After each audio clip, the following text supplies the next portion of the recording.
Hey everybody, this is Andy, aka Love Retro BTW, across Twitter, Instagram, and Twitch. I do a podcast every Saturday called Cafe BTW, a morning gaming podcast, a retrospective look at the wonderful world of retro gaming, from interviews to guests. Join us every Saturday, like a Saturday morning cartoon, starting at 8 a.m., 11 a.m. Eastern. Also, if you're on Twitter, please join the brand new retro gaming community, a place to share, connect, and show your love for the retro gaming community. All the links are down below. And remember, enjoy the Gamers Week podcast.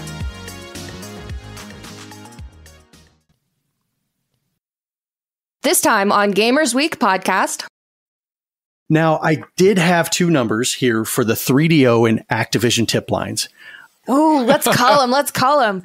I've got the numbers right here if you guys would like to call them Yeah, while let's put we're it on recording. speakerphone and see if we can catch the recording. All right, let's do this. Suspense. I'm so excited. Hello? Hello? I'm sorry, I believe I have the wrong number. Okay. Thank you.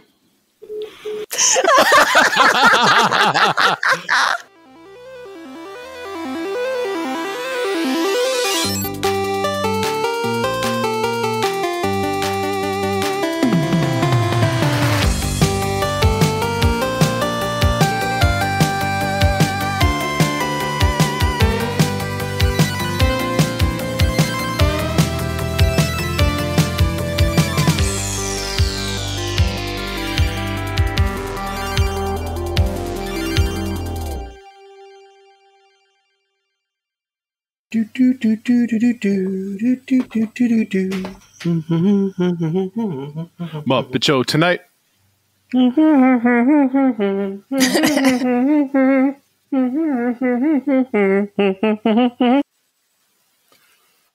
Anything more about the Muppets, or should we get started? I think we could get started.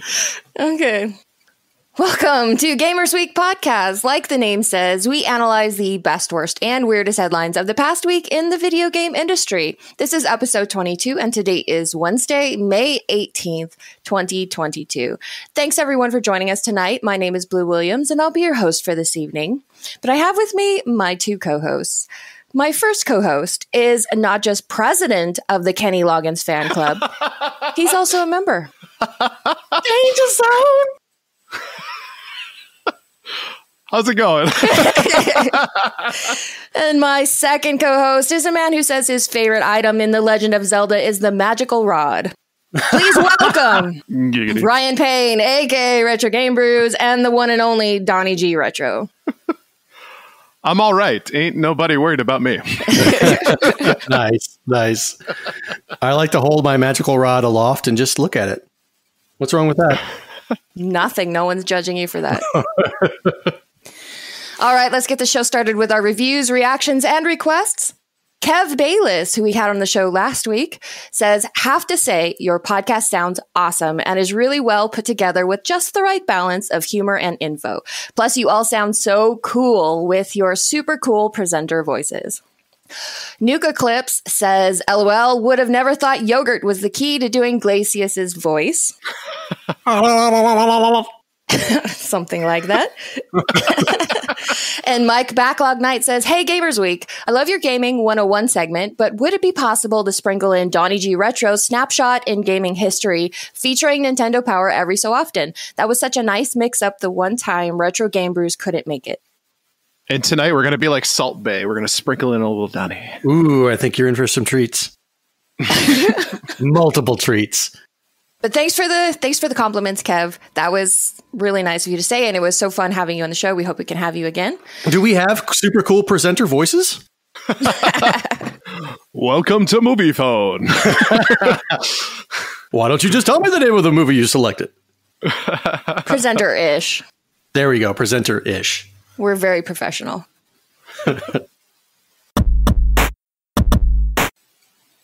And now it's time for the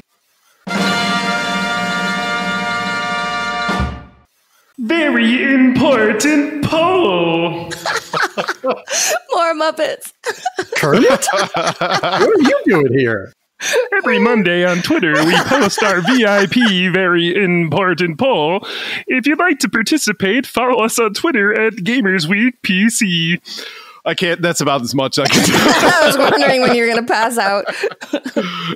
Oh, Kermit, that was beautiful. Thank you. All right. So our question for the week was, what is your favorite puzzle game? And now coming in third was Puyo Puyo with 10.2%. Dr. Mario with an only 14.9%. Yeah. And Tetris taking this by storm, 61%. Now, we also had the option for other, and 13.9% of you chose that. So let's take a look at some of the comments from the other section. So Captain Raven said, probably Lemmings or Pharaoh's Ascent. The latter is not exactly well known, but is really fun in my opinion. At Big Max, I fell in love with the nanograms when my 7th grade teacher had us do some one day. Years later, find out about Picross. Love, love, love some Picross. At Grasspire said, I voted for Tetris, but actually it would be Columns for Sega. Ooh. See, I said Columns. That was the only vote for Columns. Out of the however many 100 responses we got, that was the only vote for Columns. Touche. At Muddy Pinto said, Quarth for the Game Boy. It's reverse Tetris. Instead of keeping the blocks from piling up, you got to keep them from coming down on your head. Retro Gift Monster said, I love Tetris, I love Dr. Mario, but I can't pick one. Stop asking me. Too bad, Brad. All right, so Blue, what did you go with? I'm going to be not surprised by this. No, Right. you're not. I went with Dr. Mario. I'm a little bit sad at the showing of Dr. Mario in this poll. I did expect Tetris to win. You guys remember I said that before we did the poll, but I thought Dr. Mario would do a little bit better. So did I. Apparently, we just don't know enough people who are really into Dr. Mario. I guess not. But Dr. Mario was a favorite in our house growing up. My sisters would do vicious head-to-head competitions with each other. Even today, you know, however many decades later, when we get together, we still usually will pull out Dr. Mario and see who still has it. Would they battle over chores? Like say, all right, if you're like you're gonna cut the grass. Well, no, you're gonna cut the grass. All right, school me and Dr. Mario, and then we'll see. No, it was never over anything as petty as chores. We played for pride. Oh, okay. Mm-hmm. I'm just having this vision, though, of like, say one of your sisters brings over like a new boyfriend.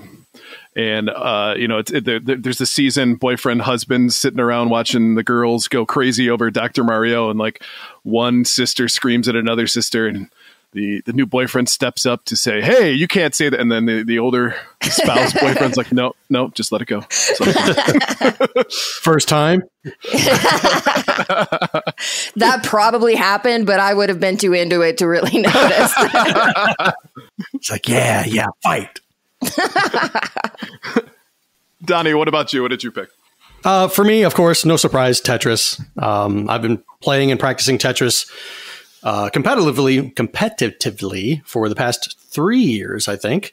I like Dr. Mario. Don't get me wrong. I like Columns, but it's just like the colors. My brain can't process colors at the faster rate that my brain can do with shapes. So Tetris is hands down the game for me. And with Columns, if I remember right, you can actually kind of cheat at the game. If you bring the stack all the way up to the top and then, you know, like the magic piece that will remove any color that it touches. Yes. You can actually get it to go twice if it hits the top one and then has to continue to drop after that. So really? Yeah. Oh, okay. I found that out by doing an RGB high score and watching people do that. I was like, oh, you sneaky fool. You learn so much doing those. So all the ways to cheat in every game. Just let me know. I'll be happy to inform you. You should put out a cheat manual. There we go. We're getting ready to say that. Ryan, what was your puzzle game of choice? So I went with a game that you absolutely 100% love. It's got this song in it. It's like... That's not a puzzle game. That's not a puzzle game. Oh, that is totally a puzzle game. Yeah, it's totally a puzzle game. I'm going to go with him. 100 levels. You can get the bad ending if you don't know what you're doing. And of course, I'm talking about the NES version. There's a bunch of other versions of that. But Bubble Bobble, for me, has been part of my childhood. It is something I enjoyed doing. I have mastered it a couple of times. So it's one of the few puzzle games I can actually play. Mastered, huh? Yes. Not just beating really it, but you've mastered it. Yes, I'm really good at Bubble Bobble. I will throw that out there. Oh. Honestly, though, once you learn the patterns for every level, it's kind of easy because they're all. Weren't you like 1 year old when that game came out? None of your business. I play Atari games, man. But yeah, definitely Bubble Bobble is my go-to when it comes to puzzles. All right, let's move on to our patron shoutouts. We couldn't do what we do without the help of our gorgeous patrons. Here are the generous folks supporting Gamers Week on Patreon.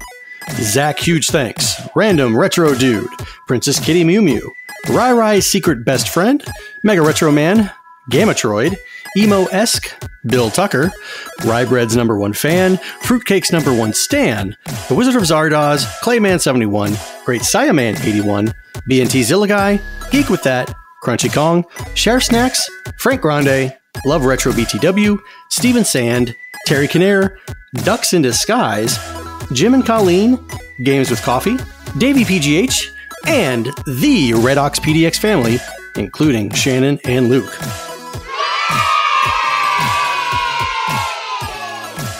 If you like what you hear today, and we really hope you do, please consider joining us on Patreon. Your support helps cover the cost of producing the show, as well as the other cool stuff we'll be doing, like prizes and giveaways. You'll also gain access to our weekly patron-only bonus cast called Gamers Week Uncut, Patrons with Benefits. Visit patreon.com/gamersweek or follow the link in the show notes to learn more. And if you are sitting there waiting and saying, I would like to become a patron, do me a favor and make your name something about Blue or Donnie, because I am the only one getting trolled in these weekly basis. Your popularity is such a curse for you. Poor guy. Yes. So many fans. Right. Fruitcake's #1 stan. Right. That's, yeah. Yep. We are feeling a little left out here. Not really. Right. Someone to become a patron and say, I'm the person hiding in Donnie G Retro's beard. And we got to read that every week. Exactly. A huge thanks to the guy living in Donnie G Retro's beard. Just drop some crumbs down there for him every once in a while. Here you go, little buddy. Like feeding a fish. Yeah, or a baby bird. Oh, God.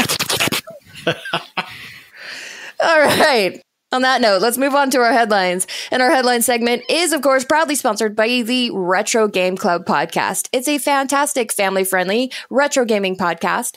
In each episode, Rob and Hugh pick 2 games to play and discuss, as well as news, interviews, and other topics. They've just released their episode 121, where they discuss Metroid 64 and the Double Dragon movie. Visit them at retrogameclub.net or follow the link in the show notes.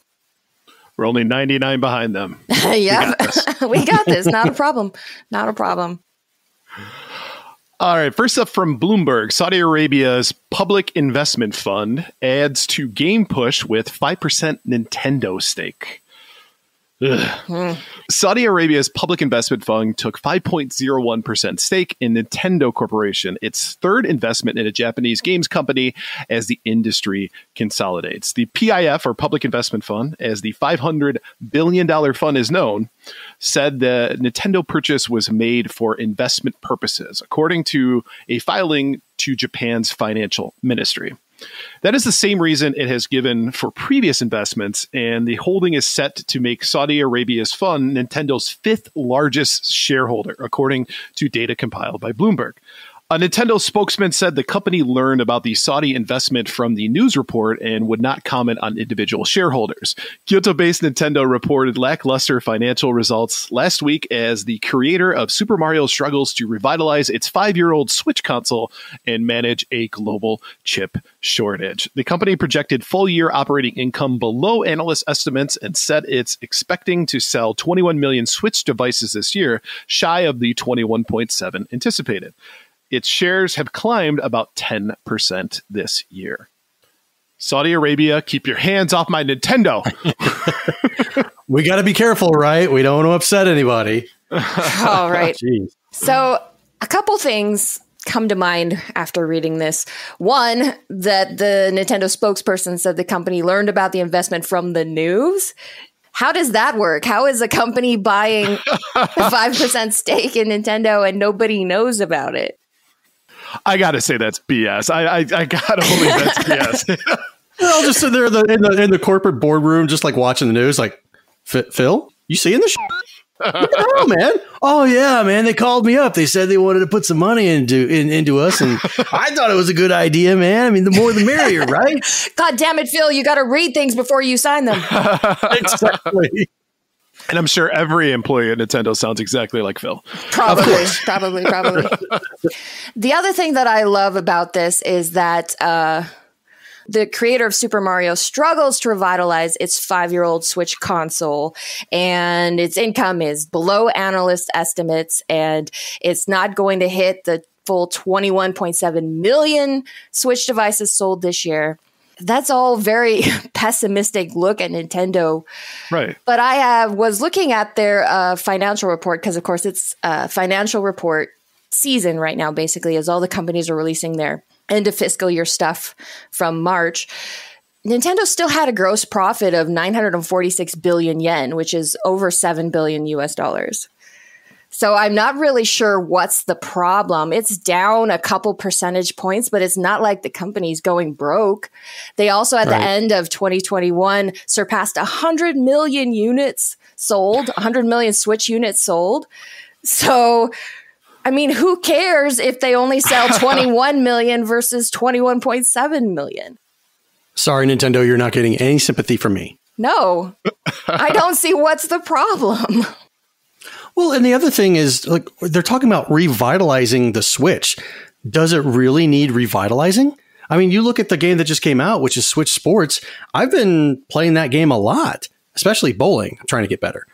But I think that alone is probably drawing more people into the Switch, because people love that on the Wii, if I'm not mistaken. And now you've released that game on the Switch. I think it'll bring a whole bunch of people into it. Right, especially if they could kind of streamline the online experience. That game has the potential to be the kind of seller like Mario Kart 8 is. Right. Absolutely. And I think everybody is suffering from the global chip shortage. So it's not just like it's Nintendo is on its own island here and having an issue in regards to logistics and all that stuff. It's the pandemic happened, people. That affected everyone. So I don't know if Nintendo specifically is struggling too much based off of the fact that they're only selling 21 million versus 21.7. Poor babies. How will they feed their children? Right. Well, I can't feed my baby caviar like he's accustomed to, so what am I to do? Right, exactly. So, and besides that, we've spoken before on the show about how we feel about Saudi Arabia purchasing large stakes in well-known video game companies whose products we have historically loved. And even though we had, some people online scolding us for that, our stance has not changed. Sure. Absolutely not. Just curious as to how they manage that from a PR perspective. You just sweep it under the rug. Yeah, that's true. You don't acknowledge it. You just say that I don't know anything more than you. I was just watching the news. This is the first I've heard of it. Right. Let us track down somebody in finance who signed off on this deal. I want to Google their other shareholders. Hold, please. Okay,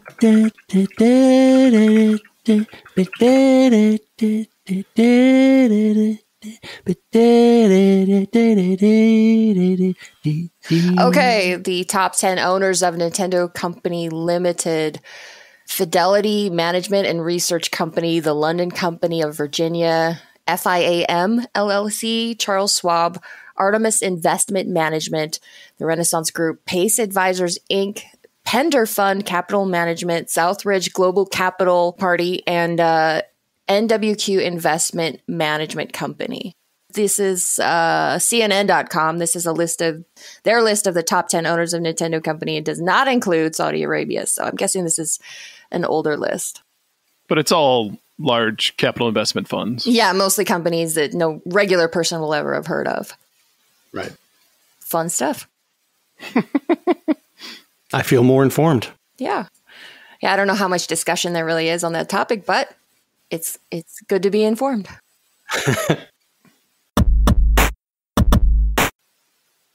From IGN, new PlayStation Plus games lineup revealed. Red Dead Redemption 2, Assassin's Creed Valhalla, and more. Sony has announced several games coming to its new PlayStation Plus Extra and Premium tiers, including Red Dead Redemption 2, Assassin's Creed Valhalla, Ghost of Tsushima Director's Cut, and more. Confirmed in a blog post, there are now 56 PS4 and PS5 titles confirmed for the $99.99 a year extra and a $119.99 premium tiers. The premium tier also has 29 classic catalog games confirmed and another 29 PS3 games. Sony has also announced that the time-limited game trials will be available on the premium tier that allows users to sample games including Horizon Forbidden West, Cyberpunk 2077, and WWE 2K22 for a few hours at no extra cost. These lists are just a selection of the content coming to the new tiers, as Sony previously confirmed that more than 700 games would be available when it announced the updated service in March. By the way, the sound of that's Blue's disappointment sound. Yeah. Because I don't know if you guys looked at these lists of games that they published. Sony previously confirmed that there would be 700 games available. Where are they? Show me the games. Yeah, show me the games. I guess I could get why they wouldn't just want to put out a whole list of every game, but giving us like 29 titles. And you would think that if they're saying, here are some of the games that will be available on the service, this is why you want to pay for it. So you would think that they would put forward some of the best titles that would be there, the best they had to offer. Right. But looking at their classic games tier with the PS1 and PS2 games, not real exciting. Ape Escape, Hot Shots Golf, Jax 3, Lego Harry Potter Collection. Ooh, sign me up. Worms Armageddon, I don't know. Do you think maybe that the reason why they're not releasing a lot of PS1 titles is because they're easily emulatable? Is that a word? Emulatable? And I mean, it could be, but you'd think Sony would want to encourage people not to do that. Right. Oh, absolutely. I mean, but you are talking about almost a 22-year-old system, 24-year-old system, something like that. Yeah. It's kind of like those stories that I've heard in the past about companies who have lost source codes for games. So games like that have come out on the PlayStation 1 that they no longer have the source code for, they can't really make a lot of money by selling those on an online store if they don't have the source code available for customers. So when people can just go out and easily download the ROMs, I know that a lot of people don't know how to do that. There are definitely a large amount of people who don't have that knowledge. And it is illegal. It is illegal, yes. Yes, that doesn't always correct. bother the parties present, but some people have a problem with it. I am more for going out and downloading a ROM for a game system that is 30 plus years old. And I have no qualms about doing that. Now, as far as new games are concerned, sure, I'll spend a little money. I'll have that game in my collection. I'll be the good consumer that I am. But a game that's 30 plus years old, if the only place that I can get it is on the secondary market and I got to pay an astronomical amount for it, I'm going to go the other way and I'm going to download the ROM. Right. And I think Nintendo's done a great job bringing back some of their classic stuff. Not because they're looking to necessarily avoid emulation, but it's the games that were the heavy hitters that they offered up as part of their online Nintendo, Super Nintendo, N64, Sega Genesis. There's a lot of great stuff there. Right. It's surprising to me that Sony at least wouldn't take a hint from what Nintendo has done. But also, if you look at games like Red Dead Redemption 2, Assassin's Creed Valhalla, Ghost of Tsushima, all really well-known and very revered games, but I don't know if there's a lot of people out there that own a PlayStation that haven't really experienced at least one of these games, if not all of them. So I'm surprised to see that this is the lineup so far. On the one hand, yes, but then maybe on the other hand, we shouldn't be surprised because you remember how badly they bungled the lineup with their PlayStation Classic. It's true. It's very good. And not only that, people had huge problems with how crappy the emulation was. I mean, I didn't get one, but that's what I heard. Oh, it is. It's awful. I lost an entire save file for Final Fantasy VII with that. I had grinded up to the point in which I had Cloud's Omni Slash on CD1, which, if anybody is familiar with that took... That's impressive. Yeah, like 30 or 40 hours to get to that point, to grind up. And then it lost it. And I have not touched the thing since. I was so mad. I'd feel a lot more bad for you if it was your first time through the game, but I know how many times you've played through that. Right, but I wanted to like challenge myself to get that on the first CD. You know, that's a big deal. Mm-hmm. So the rest of the game is super easy after that. But man, I was so mad. So mad. Yeah. So yeah, if this is the best they got, I'm not going to keep this tier. I'm grandfathered in, so I'll still get to try it, but they're going to have to do a lot more if they want me to renew at the premium tier. PlayStation just needs to come out with Cornhole, Hangman, Tic-Tac-Toe. Man, then they got me for life. With no in-game purchases, violence, or ads? Right, exactly.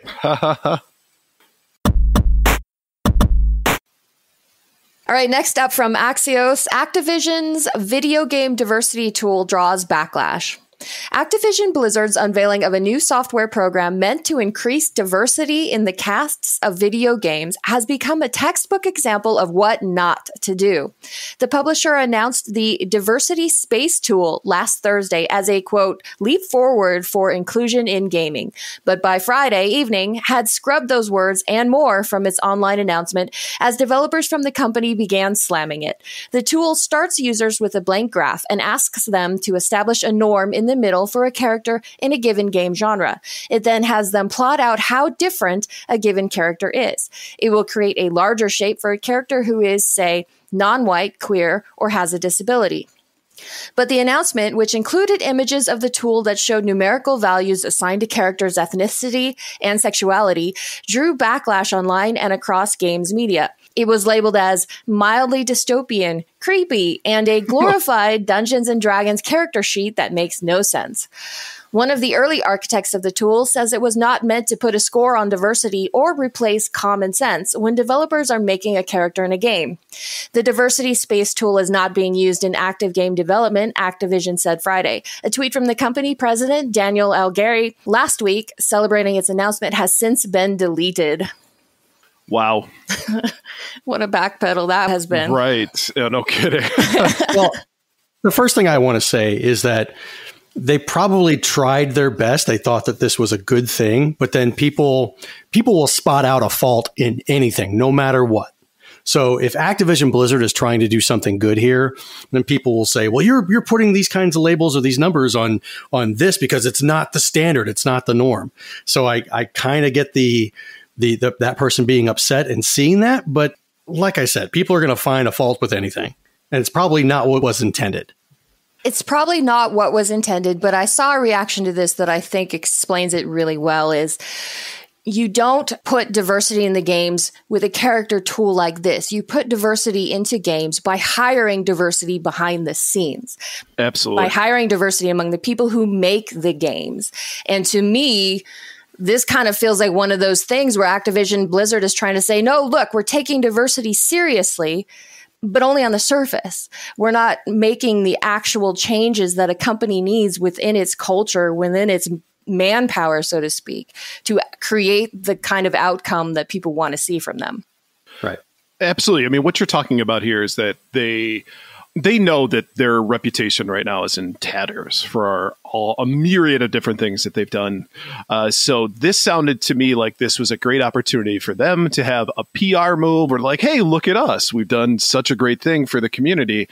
But the issue that they run into, and I think that you pointed it out, was that it's not really a change for them as far as their culture or their understanding of diversity. It's a quick fix. They develop something where they could get it out there, they could promote it and say, look at us, without really doing their homework. Right. And that's even worse, in my opinion, than not doing anything at all, is to do it in like, I guess, a shady way. Yeah, half-assed way. Right, like, mailing it in. Like, oh, we're going to do diversity, but we don't want to have to put a lot of effort into this, Right, exactly. And really coming up with a tool, a program to create your characters for a video game concept, like I don't think that's definitely not the right way. It basically, it feels like you're being forced to do something or to add a character. Let this kind of creativity happen naturally with your authors and your story developers. Let them create the characters. And if you've done your homework and hired the right people into those roles, those things will naturally come. Absolutely. And I mean, you can even to a point just say, hey, we would like more diversity in gaming. So that's what we're going to task you with the writers team of including more people into the mix. So tell us what you want to see. But creating a program that like artificially picks things out for you, to your point, it's like forcing them to say, okay, we need this amount of this. We need a little bit from column A, a little bit from column B, and this is how it's going to look. It's disingenuous at best, I think. Right. I suppose at least if there's some sort of positive to be pulled from this, is that Activision Blizzard is aware that there's an issue that people want them to address. They are aware that people want more diversity. They don't know how to handle it, clearly, but they're aware there's a problem, and that's step one. I mean, we talked before they went to the trouble of hiring their diversity officer, Kristen Hines. So, I mean, they're making a push for that. Maybe they're thinking it's going to be a Band-Aid to solve all their problems, but at least they are trying. Well, I guess we'll see. Yeah. All right, next up from GameSpot, PlayStation has created a gamer dictionary, and it's actually incredibly useful. Until it said it's actually incredibly useful, I was just thinking. All right. So Sony has released PlayStation's ultimate list of popular gaming-related terms, and while this might conjure up images of someone twice your age explaining what "poning some noobs" means, it turns out it's actually incredibly useful. Published as part of Sony's This Month on PlayStation blog, the list contains well over 100 words and phrases that are regularly used in gaming spaces. While it does contain more than a few dated phrases, see "get good" and "noob," the list delves into plenty of useful terms as well. For example, the list might be helpful to those trying to understand certain game design elements or genres, as it explains things such as what it means for a game to be procedurally generated, as well as the differences between RPGs, ARPGs, JRPGs, and CRPGs. It also covers quite a few more technical and hardware-driven terms, including haptic feedback, ray tracing, resolution, frame rate, and more. For those new to certain genres of online gaming, it also explains concepts like farming, min-maxing, camping, and juggling. Not sure what it means when your teammates tell you to pull aggro or ask you about your loadout. Sony Dictionary covers that too. Does it include any of the really bad stuff? You usually go to Urban Dictionary for that. There you go. There you go. Yeah. So this to me sounds, I agree, extremely useful for somebody who's getting into gaming. But it just reminds me of like a tool that like a mom would use to spy on their kids to listen more to what are they saying? I need to know. I actually see this being really useful for the journalist crowd. That's a good point. You know, they don't have the most stellar reputation, journalists, when it comes to covering video games.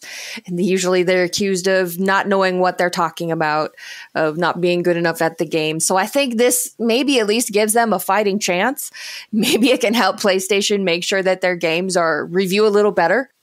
I mean, realistically speaking, anybody can just go on Google and type in "get good." What does that mean? ADS. What does that mean? Yeah, you might have to filter through a bunch of abbreviations for company names, but you'll get to it eventually. What does 1v1 me, bro, mean? Brah. 1v1 me, brah. I would love to see like the normie explanation for some of that stuff. Right. Like even like the poning noobs thing, which I don't even think is a part of it, right? There's no poning. Let me look. Is it spelled bruh or bro? Okay, poning noobs is not on here. No. Okay. But something like that where they would have to explain like the history of gaming behind that as well within the definition, I think would be interesting. But like get good and stuff. What's the explanation for get good? I'm curious on this one. A deliberate misspelling of get good. Get good is an injunction to raise one's own skill level in response to a particularly difficult challenge. Players complaining of unreasonable difficulty in a game are often encouraged to get good, persevering with the game and overcoming the challenge through patience and learning. You hear that, Dark Souls people? You hear that? You hear that, Elden Ring people? If I want to make somebody feel bad for a game that I know how to play, but they don't. That nuance seems to be missing. I think you've defined it perfectly right there. Right. You don't need like injunction or persevere, all these words that are, more than 5 letters long. That's all. You just need like a real quick, if I want to make somebody feel bad because they suck at a game. Get good, scrub. Yeah, scrub wasn't a part of that. I'm disappointed. I don't want no scrub. Scrub is a guy who can't get no love from me. I hate that song. Hanging on at the passenger side of your best friend's ride. I shouldn't have said that, should I? A scrub is a guy who thinks he's fly, but actually a buster. I think it's also known as a buster. Shut up, Brian. I was trying to help you with the dictionary, man. Because buster is another word, right? It should say scrub. Synonym, buster. Similitude or whatever it is. I don't know. I don't English very well. All right, let's move on to our top 3 new releases for the week. Let's. Umurangi Generation, Xbox Series X and S, Xbox One. Umurangi Generation is a first-person photography game in the future? That's what it says. I'm Ron Burgundy. I expected that to be a shifty future, Nope. but no, it says, okay. Sure does. I'm just looking forward to all the Yoshi sounds. There's going to be a lot of work this episode. Oh, okay. Just for the record, that comes straight from Steam. Didn't make that up at all. That comes straight from Steam. Off the back of an impending crisis, you are a courier for the Turanga Express. Throughout the game, you will unlock a variety of lenses and equipment. Vampire the Masquerade Swan Song, PS5, Xbox Series XS, PS4, Xbox One, Switch, and PC. Based on the cult role-playing game and developed by specialists in the genre, Vampire the Masquerade Swan Song is a narrative RPG in which your every choice determines the fate of 3 main characters and of the Boston Camarilla. With its unique approach to gameplay, Swan Song puts emphasis on the consequences of your actions in both the investigation and your social interactions with characters. From Boston. That takes some of the romance out of the vampires, doesn't it? Right. You got a wicked nice neck there. Oh, I suck the blood. How about them apples? Dolmen, PS5, Xbox Series X and S, PS4, Xbox One, and PC. Dolmen is a terrifying new action RPG that combines futuristic sci-fi and cosmic horror elements. Will your timeline be erased, or will you defeat your enemies to survive and fulfill your mission? So, based on what you've read or what you've heard, and if you've seen any of these games, like any screenshots or what have you, what would be the one that you're most excited for, Ryan? Vampire the Masquerade Swan Song, only because I really don't want to do a first-person photography game, and I have no idea what Dolmen is about. So, with that criteria, it sounds interesting, right? It's an RPG, which is right up my alley. So, and I like how it's developed by specialists in the genre. Right? There it is. Are we talking about like actual vampires? Did they develop this? So yeah, if I had to choose, that would be the one. Blue, what about you? I would actually go for Dolmen. I watched a trailer on it and it looks okay. You know, standard action RPG stuff. You run around, you fight monsters, you swing a big sword around. Seems good. I didn't get much of a cosmic horror element just from the trailer, but I guess it must be in there somewhere. Donnie, what about you? For me, it's Vampire the Masquerade because I like I said, I do like that series. I'm waiting for the sequel to the game that came out a long time ago. I know we just announced Vampire the Masquerade Battle Royale, which no thank you. This Swan Song is not the game that I've been waiting for, but I think I would give this a shot just to see if it might, tickle my fancy. One of the elements that I've always enjoyed with games is the consequences of your actions dictate the rest of the game. So I like that. Yeah, it depends on how well you can do the save scumming. That's true. That is also true. But I mean, that means that you can replay it and try something different. That's one of the reasons I love Chrono Trigger. So if it worked for Chrono Trigger, if you're going to do it right, then it definitely adds to the gameplay. All right, let's move on to our main topic. From Eurogamer, game grading company Wata accused of manipulating retro game market in new lawsuit. Game grading company Wata Games is the target of a new U.S. class action lawsuit accusing it of unfair business practices and of manipulating the retro gaming market for its own gain. As reported by VGC, the lawsuit was filed on May 10th in the Central District of California, representing class members, estimated to be as many as 10,000 individuals, who all paid for game grading and other services by Wata. It accuses Wata of engaging in affirmative acts to manipulate the retro video game market and of engaging in unfair business practices, specifically pointing the finger at Wata president and CEO Dennis Kahn. Kahn is accused of working with auction house Heritage Auctions co-founder Jim Halperin, a previous Wata investor and advisory board member, to manipulate the retro games market through promotional efforts and media interviews, in which the pair are said to have claimed that retro game prices would continue to rise. Notably, Wata and Heritage Auctions have been connected to a string of eye-watering vintage game sales over the last few years.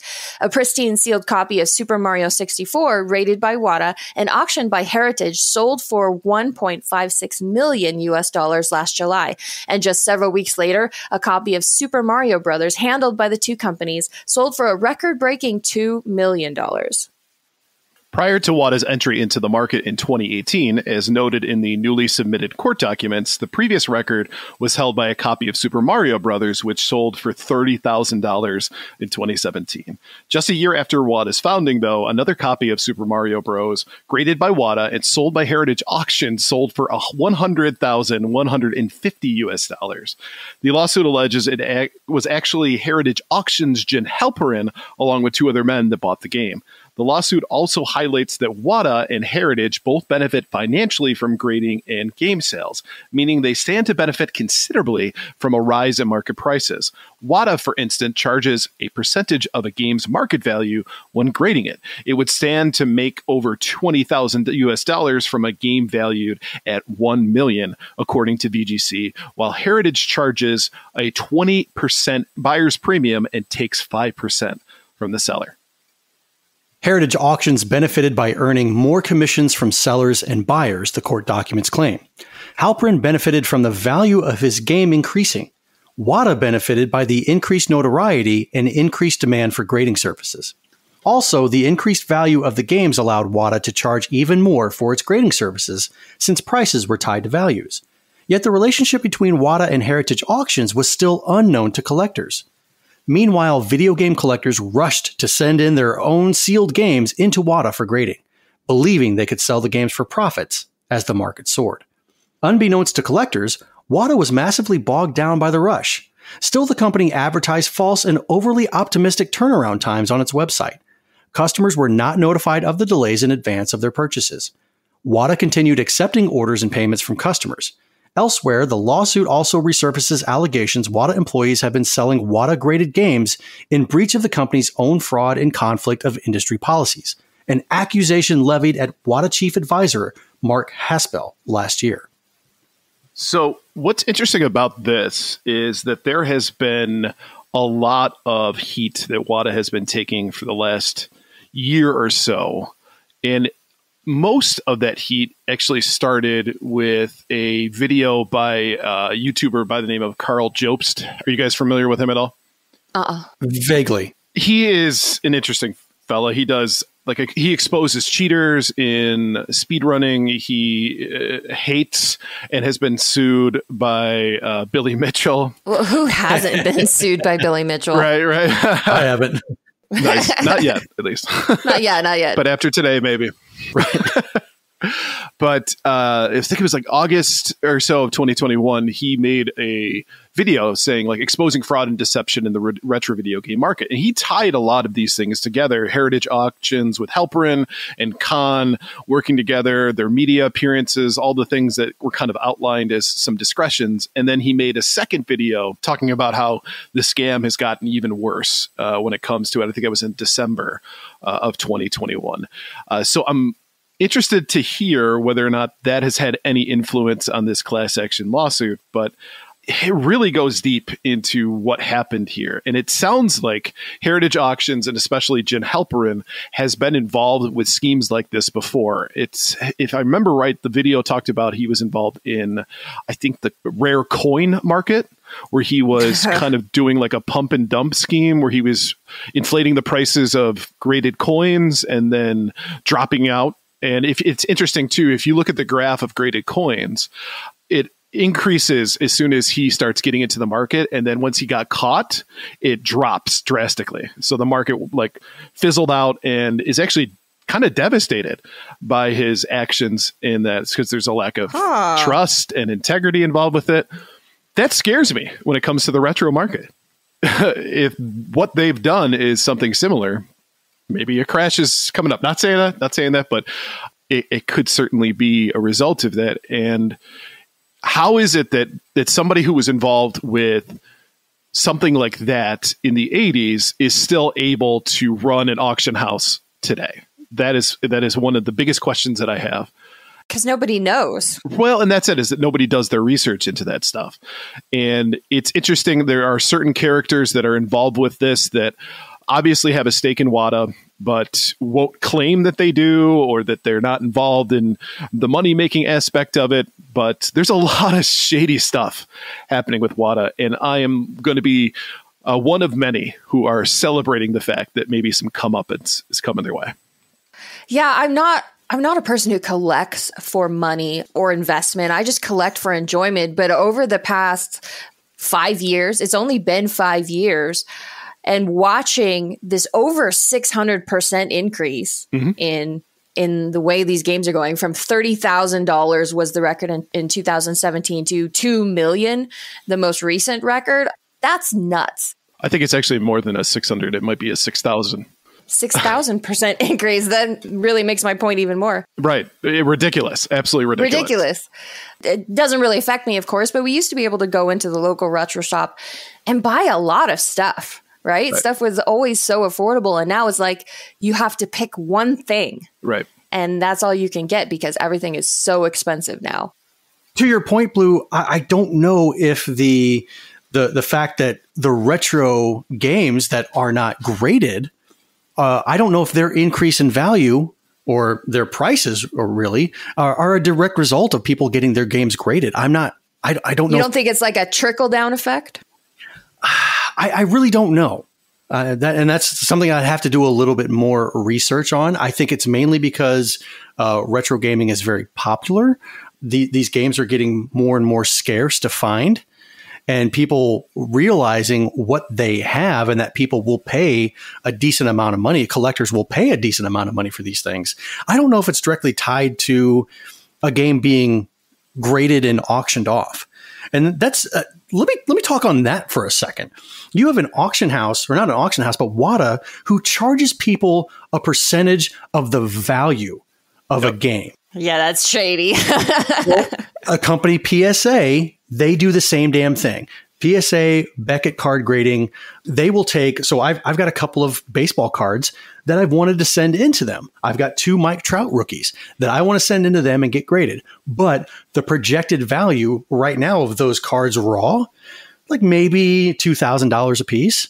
But if they were to come back as 10s, then PSA would say, oh, well, I mean, this graded a 10. So yeah, we charged you $300 to get this graded. But now because the value is a 10 and that last value or the last card that sold was a 10 is probably like what, $7,000. We're going to need a little bit more money from you. Why? Yeah, there's absolutely no motivation for the company to grade things low. Whether or not it actually is worth a lower grade, there's no motivation for them to give out lower grades. Nope. Especially if that's something that a Wata employee or a Heritage Auction employee is sending into Wata to get graded. Hey, hey, you give this a 9.8. Yeah, we'll get more money for it in the auction house, and I'll slip you a little something. Sure, great. Next thing you know, you're bidding on a 9.8 graded game when in all reality it's really a 9.2 or an 8.9. Well, and the interesting part about that grading system is that there isn't really a hard rubric in regards to what a game should be graded at. At least that's what has come to light out of this as well, is that people will send in a game, it'll get graded a 9.2, for example. They'll crack open the package and send it in again, and it'll come up as a 9.6. There is no consistent grading across the board for what it actually is. And that's a problem because to your point, then if I'm looking to do something shady, you can't discernibly tell me that one grade versus another is different because there is no grading rubric behind that, where this game is always going to be a 9.6 because of these X, Y, and Z values. If that doesn't exist, then all of a sudden I get to do whatever I want. Well, and you've got other companies like CGC. They are doing video game grading now. I'm not sure if they were doing it prior to Wata jumping on the scene. But it just kind of irks me when a new company comes in and they say, hey, we know all that there is to know about video games. We have such a rich history and we're going to be grading your video games. And now we're the place to do it. And how do you put your trust into somebody like that? Apparently lots of people had no problem putting their trust in them. And, I would say a vast majority of those people were looking to speculate on a marketplace, right? They were looking to make money off of it. So that's buyers beware. But there's got to be a handful of people who got into it because their friends said, hey, you know what? By the way, you can make a lot more money with this if you send it off to Wata. And now if the market crashes for them, they're going to be left holding the bag without the same, like, I'm looking to speculate on this kind of mentality, if you will. Guys, I'm going to be honest. If the market crashes, I'm not going to be sad about it. No, me neither. I can't wait to go scoop up so much stuff that I've been eyeing and saying, no, I really shouldn't do that. It's an awful lot of money. I'm going to just go and make it rain retro games because it's going to be freaking awesome. And I'm totally for being able to afford games again. Oh, absolutely. But there is that one thing is I bought a lot of games since then. So a lot of the games I spend way too much money on are probably going to go down in value. But whatever, I bought them to play them. So it is what it is. Yeah. And I've touched on this before. I collect as an investment secondary. Right. Primarily is because of the games that I love. I love that era from Nintendo all the way to PS2. I love playing these games, and I don't necessarily like sitting down on my computer playing them on emulation. I like playing them on the original console that I had whenever I was a kid, or I went over to my friend's house and played on whenever I was a kid. So that to me is the most important thing. On the secondary market, if this whole thing just crashes, yeah, you know what, my overall value is going to take a hit, but then again, it's still going to be worth something. Well, and also, the value of nostalgia, I think, is a big one. Yeah, you can't put a price on love. You can, but it's typically for a timed duration, right? Yeah, but it's illegal. Not in Nevada. Not in Nevada, no. But. I don't know. The Midwest Gaming Classic that I was at a couple of weekends ago with Crunchy Kong and Davey PGH and Wizard of Zardoz and Ducks in Disguise, we noticed that the Wata table was pretty much a desolate wasteland. Yeah, I saw some pictures of that. It looked like the poor guy who was working the table was some sort of pariah. Nobody wanted to go within 15 feet of that table. Yeah, I don't think I saw a single person stop by their table the entire weekend. And I think the retro gaming community, if not just the gaming community itself, has recognized what Wata has been doing and heritage auction houses. So, yeah, I'd be happy if Wata just kind of folded up shop and was no longer in business. And you know what? I'm going to give credit here to gaming journalism for some of this, too. I mean, if you think about it, we would never know about what Wata was doing if it wasn't for people like Carl Jobst or the other folks who have really done their research, looked into this, and discovered that this was a scam, more or less. So we rag on game journalists a lot because they get a lot wrong, but occasionally they get it right. And I have to say I'm appreciative of that fact. If we didn't have somebody out there looking out for all the rest of us, this would still be going on. They wouldn't be facing this lawsuit. So they're the real MVPs. Pretty much, yep. Well, yeah, then again, you're playing with this kind of money. Eventually, at some point, they probably piss somebody off. Right. And the truth would come to light. But it's nice, I guess, to see it come to light from a gamer. Right. Right, yeah. I will say, though, moving forward, this becomes a cautionary tale in our space. So that is also a good thing, is that people will be a little less trusting of a new company coming along, claiming to give people more value for all of their games or whatever. We're all going to go, well, remember Wata? Right. Most of us will do that. All right, before we move on, let's take a quick break to talk about our sponsor. Gaming History 101 is proudly sponsored by the Leadist Podcast. It's a show where three friends and occasional guests play games about video games, including trivia, game show games, and more. Here is this week's trivia question. Chase the Chuckwagon was an Atari 2600 game available through mail order by sending in proofs of purchase from what product? Tune into the Leadist Podcast this Wednesday to hear the answer. You can find the Leadist on your favorite podcast platform, and we'll also have their links in the show notes. And I know the answer. I think I know it too. I finally know an answer. Half the other questions, I'm like, I've never even freaking heard of this game. Right. I just remember the commercials for this particular product. And I think they even used it in Family Guy on one episode. Well, that commercial is what the game is, too. Is it really? Yeah, it is. It's an awful game. Chase the Chuckwagon sucks. I'm so shocked to hear that. Right. It's an example that I've used in the past when people are like, well, ET's the reason that, the market crashed. It's like, well, there were a lot of games out there that weren't great that were being released by companies that had no right releasing a game. And Chase the Chuckwagon is an example I use. Well, they had a right to, but no business doing it. There we go. Right. I never knew this was an actual game, and until today, I'm this many years old before finding out that this was an actual game. Mm-hmm. All right, fellow kids, pump up your Reeboks, grab your Trapper Keepers, and make sure your Game Boy's got batteries, because where we're going, you'll definitely need them.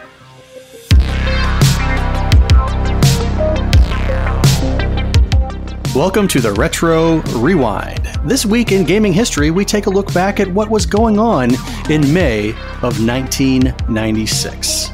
Hot on the Billboard charts was Return of the Mac by Mark Morrison. Return of the Mac. I feel so old now. I remember when that song came out in high school. But I do. Oh, man. Firestarter by The Prodigy. Wow. I'm a fire starter. Twisted fire starter. It's twisted, that's right. Twisted fire starter. I love that song normally, but maybe not right now. Right. Pretty Noose by Soundgarden. Wannabe from the Spice Girls. Oh, God. If you want to be my lover, oh, God. you got to get with my friends. And finally, Come On and Ride It by the Quad City DJs. Come on, ride the train. And I love that song. I think I was bouncing in the club to that particular song. I specifically remember it. That, the Butterfly, and Tootsie Roll. Hot at the theaters this month, Dragonheart with Dennis Quaid and Sean Connery. Spy Hard with Leslie Nielsen. Twister, with what's her name and what's his name and the cow that's flying in the air and all that stuff. I gotta go. We got cows. Yes. Mission Impossible, the original, the one that started it all with John Voight and Tom Cruise, and The Craft. Does anybody remember The Craft? I love The Craft. We are the weirdos, mister. Exactly. And don't forget, Ken Shamrock was taking on Dan Severn at UFC 9. Wow. I was going to say 2.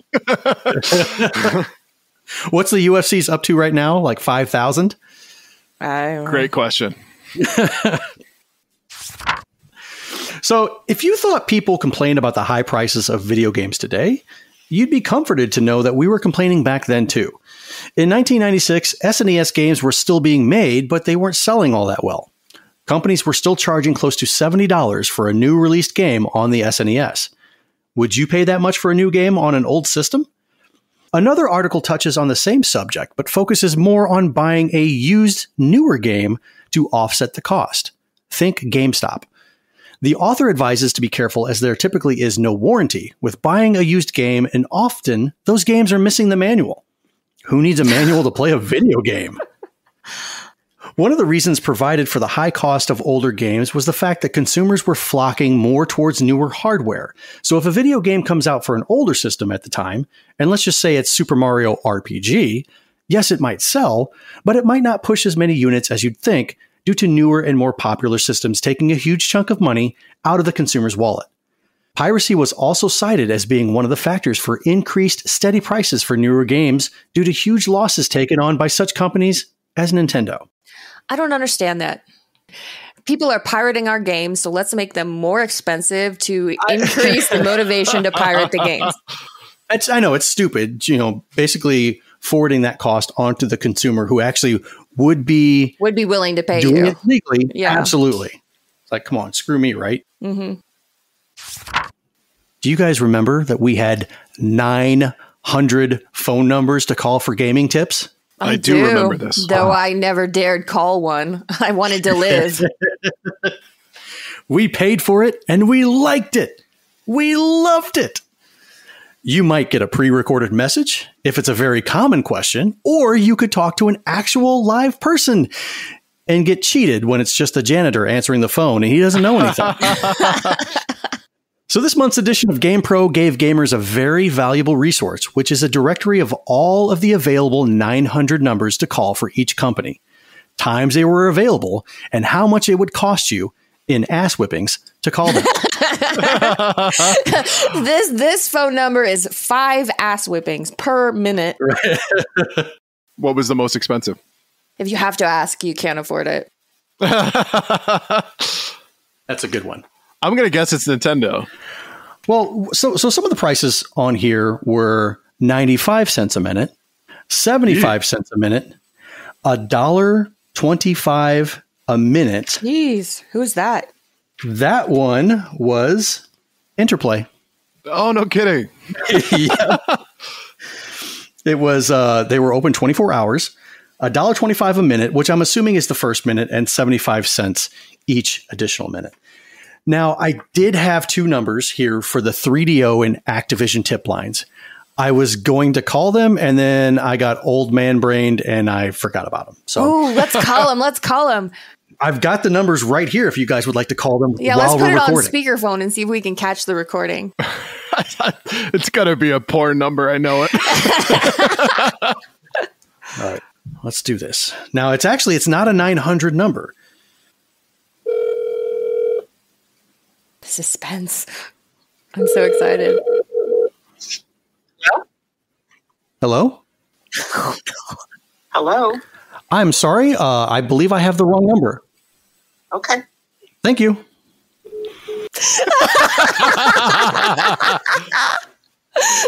3DO, it doesn't look like you kept up with that phone number. Next one, you got to be like, is this 3DO helpline? I should have said that. I kind of freaked. I should have, because I wasn't expecting a live person to answer it. I expected it to belong to a business. Oh my gosh. So I should call her back and look, I'm sorry. We're doing a podcast about video you've already games. bothered her once. Just leave her alone. Send her a text message and be like, hey, check out the episode.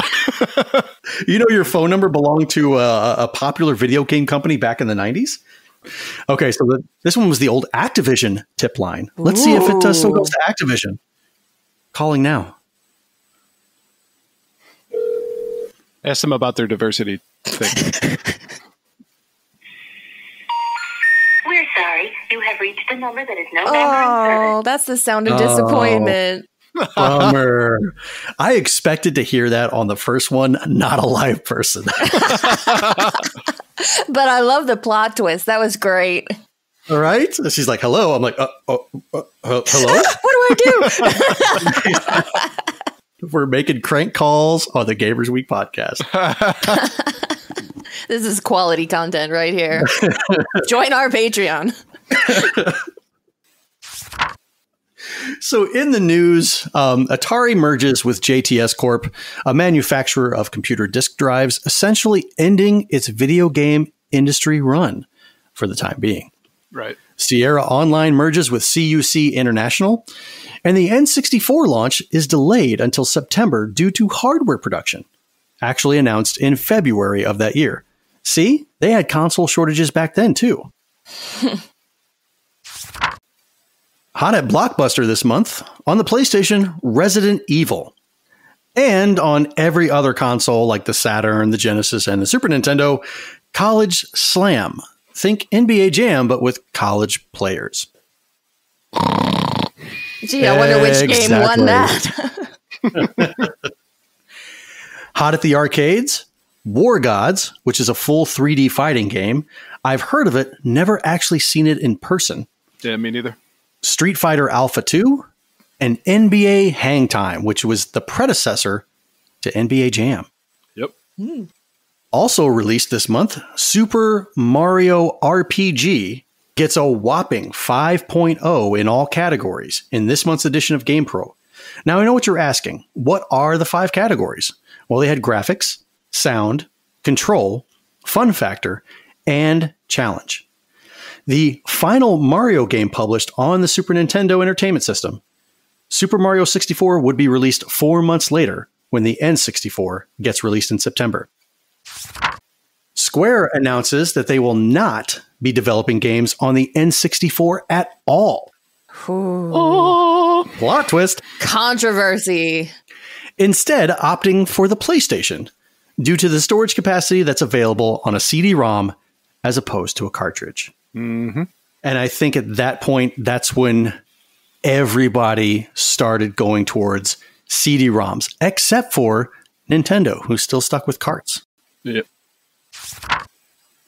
In this month's issue of GamePro, we had some video game strategies. DK2, Diddy's Kong's Quest. Oh, no, I said that wrong. DK2. We just had a damn episode about this. I was like, and you're the one who said it. Yeah, you did a whole lecture on it. I know. DK2, Diddy Kong's Quest. 50 lives and play without DK barrels. So to get this, start a new game, and at the gameplay mode screen, keep pressing down until music, test, and cheat mode appear. Highlight the cheat mode, then enter the following button presses. For the 50 lives, put in Y, A, select, A, down, left, A, then down. For the no barrels, type in B, A, right, right, A, left, A, and X. Also, Comics Zone. To get invincibility, at the title screen, select Options, then select Jukebox. At the Jukebox menu, press C to play the tunes in the following order: 3, 12, 17, 2, 2, 10, 2, 7, 7, 11. Writing that one down. I'm going to need that one. Guess what? You are going to need this, just like Blue said. I'm going to need that. So that was a recap of what was going on in May of 1996. For all you gamers out there, thank you for hopping in the time machine with me this week. Go ahead and change that channel so your parents don't know you were tuned in, and we'll catch you again next time. Oh, and don't forget to stock up on Surge and Crystal Pepsi, as I hear there's going to be a shortage in the future. All right, let's go ahead and wrap up this show. And thank you for listening to episode 22 of Gamers Week podcast. And a big thank you to the Retro Game Club podcast, the Elitist podcast, and Love Retro BTW for sponsoring this episode. Don't forget to check out their links in the show notes.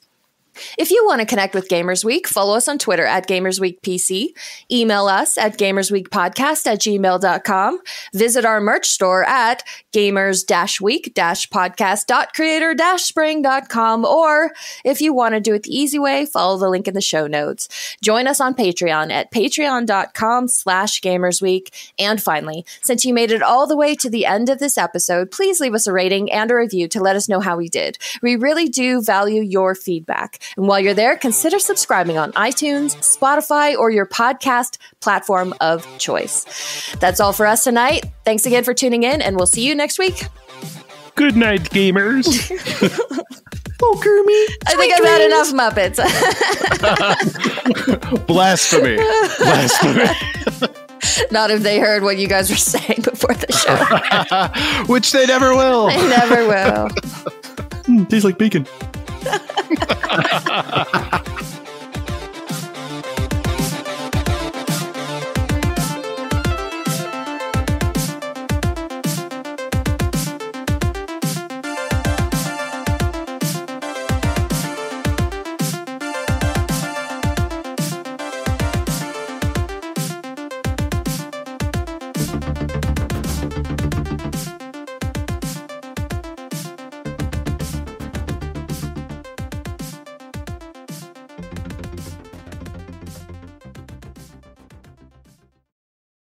Hello?